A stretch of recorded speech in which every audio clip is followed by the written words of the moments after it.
खबर KR मंगलम university द्वारा प्रस्तुत की गई है।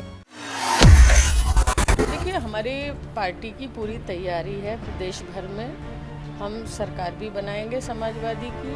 हम अपने राष्ट्रीय अध्यक्ष अखिलेश यादव को मुख्यमंत्री बनाएंगे अपने विकास के बल पर, लोगों को जोड़ने की नीति के तहत। लेकिन चंद लोग भारतीय जनता पार्टी को उंगली उठाने का मौका दे रहे हैं। आज महिलाएं सवाल पूछ रही हैं, आज कोई ट्वीट कर रहा है, कोई अनगरल बातें कर रहा है, तो ये अवसर जिस व्यक्ति ने दिया है उसको चिन्हित किया जाए और उन पे कार्रवाई हो कि भाई आप क्या पीडीए से क्या संदेश देना चाहते हैं, मंच पे कौन कौन लोग होने चाहिए थे, कि तस्वीरें किन की लगनी चाहिए थी, ये सब संज्ञान राष्ट्रीय अध्यक्ष जी को लेना चाहिए और कार्रवाई करनी चाहिए ऐसे लोगों के ऊपर।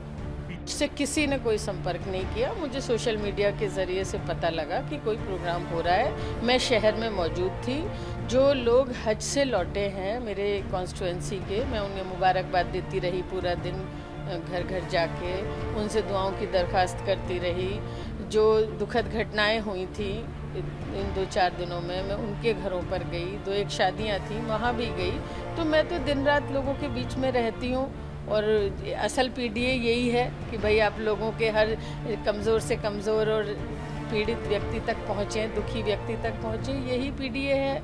और ये पीडीए नहीं है जो जिस तरह का प्रोग्राम ये किया गया और ये मैसेज दिया गया कि भाई आने वाले चुनाव में हमें तो जोड़ना है सबको।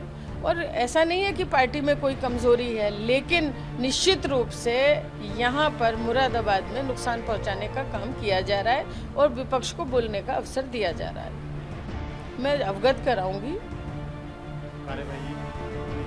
बिल्कुल कार्रवाई होनी चाहिए, चिन्हित होना चाहिए कौन ये कर रहा है, जांच होनी चाहिए।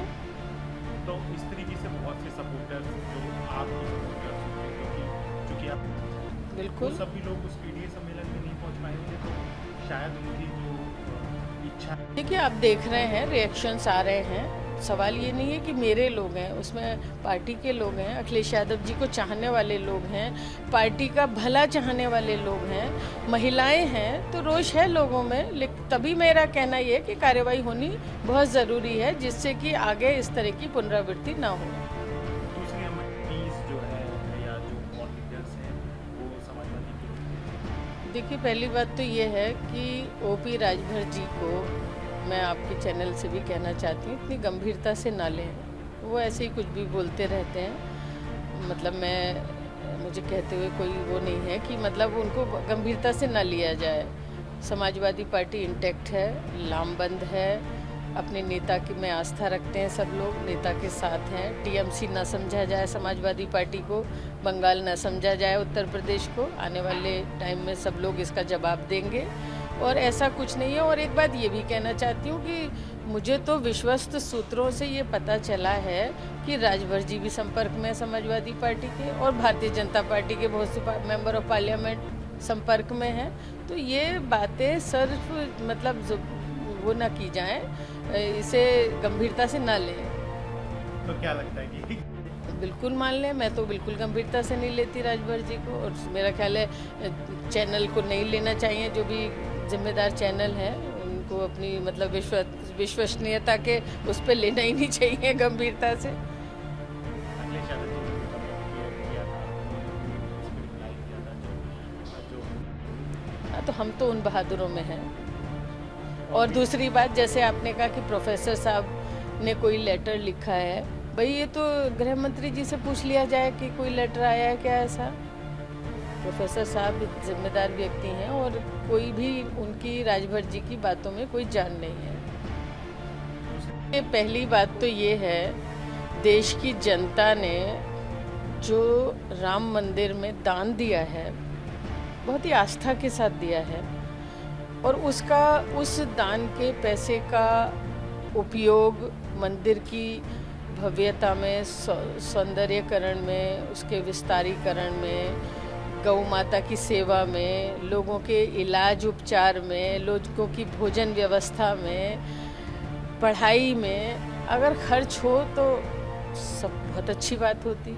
लेकिन लोगों की आस्था के साथ जो खिलवाड़ किया गया है, जो प्रबंधन के लोग हैं, जो मैनेजमेंट देखने वाले लोग हैं, जो शिलाएं हैं सोने की, चांदी की, हीरों से जड़ी हुई, पता नहीं सैकड़ों करोड़ों की उनकी कीमत होगी, उनको चोरी कर रहे हैं, वो डकैती कर रहे हैं। इसमें सुप्रीम कोर्ट को इंटरवीन करना चाहिए, निष्पक्ष जांच करनी चाहिए। लोगों, पैसे का तो सवाल है ही, लोगों की आस्था का भी सवाल है कि इस तरह से शिलाओं का चोरी होना, बिल्कुल निष्पक्ष जांच होनी चाहिए।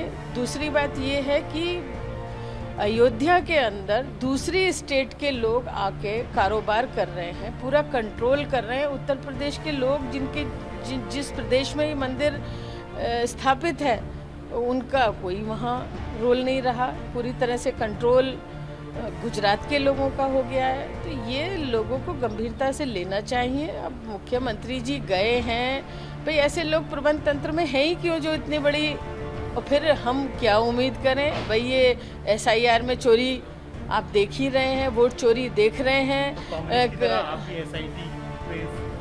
नहीं, बिल्कुल। अब हम तो कह रहे हैं सुप्रीम कोर्ट इंटरवीन करे इसमें, और हमारे शायद राष्ट्रीय अध्यक्ष जी से हम भी चर्चा करेंगे कि इसमें याचिका डालनी चाहिए, इसमें आगे कदम बढ़ाना चाहिए, क्योंकि ये लोगों की आस्था का सवाल है। और जैसे आपने कहा कि वो कह रहे हैं कि राम पे की बात वो कर रहे हैं जिन्होंने इस तरह की चीज़ें, ये सिर्फ राम किसी एक के नहीं है, कोई भारतीय जनता पार्टी के लोगों के नहीं है। राम तो एक जो भी सनातन धर्म को मानने वाला है, राम तो उसके घर में है, उसके दिल में है। किसी के यहाँ मंदिर नहीं है तो पोस्टर है, तस्वीर है, मूर्ति है। तो ये राम सबके हैं, वो ठेकेदार ना बने राम के। दूसरा बात करें जो देखिए बीजेपी तोड़ फोड़ में, खरीद फरोख्त में महारत हासिल है। जनता से चुन के जहाँ नहीं आ पा रहे हैं, वहाँ इस तरह की हरकतों पे उतरे हुए हैं। लेकिन जहाँ तक मेरी पार्टी का सवाल है, समाजवादी पार्टी का, वो इंटैक्ट है, लामबंद है, कोई तोड़फोड़ के आसार नहीं है। अच्छा, मेरा कहना ये कि षड्यंत्र करने में तो ये महारत है इनको। देखिए, जब पहले महिला बिल पास हो चुका, तो अब उसे दोबारा से पास करने की क्या ज़रूरत थी। उसमें लगा दिया, अमेंडमेंट लगा दिया, उसको डिलिमिटेशन लगा दिया उसके साथ। अरे पहले आप महिला आरक्षण बिल लागू करें, उसके बाद में फिर जो चाहे सो करिए। और ये इनकी स्ट्रैटेजी हो सकती है, इसमें तो कुछ मतलब पॉसिबिलिटी तो है।